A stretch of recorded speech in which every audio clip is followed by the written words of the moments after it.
Here to register the sadness we have as a nation, as a community, as a Luo nation, and as Kenya at large. The loss of great servicemen and the defense commander yesterday is a sad situation.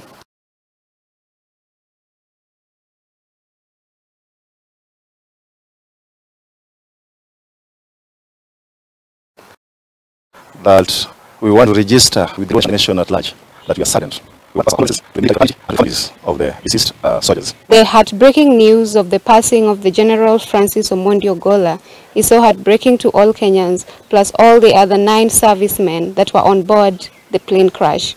I therefore take this opportunity to send my heartfelt and my deepest condolences to the bereaved families and to the nation at large, because this is not only a loss to Kenya, but Africa at large. Sisi kama jamii na katika eneo zima la Nyanza tunachukua muda huu kuomboleza pamoja na taifa, pamoja na watu wote na jamii na marafiki za hao ambao wameweza kupoteza maisha yao, huku tukiwaombea afueni ya haraka wale ambao wamejipata kwenye hospitali ambao waliweza kuepuka majanga ama kifo katika hiyo.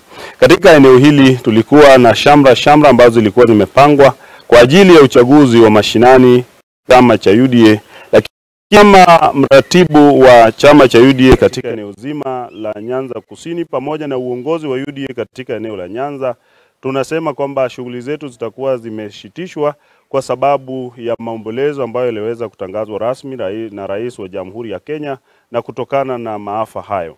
We call upon our people to welcome all the mourners and that we demonstrate the peace that General Ogolla espoused in his life. Now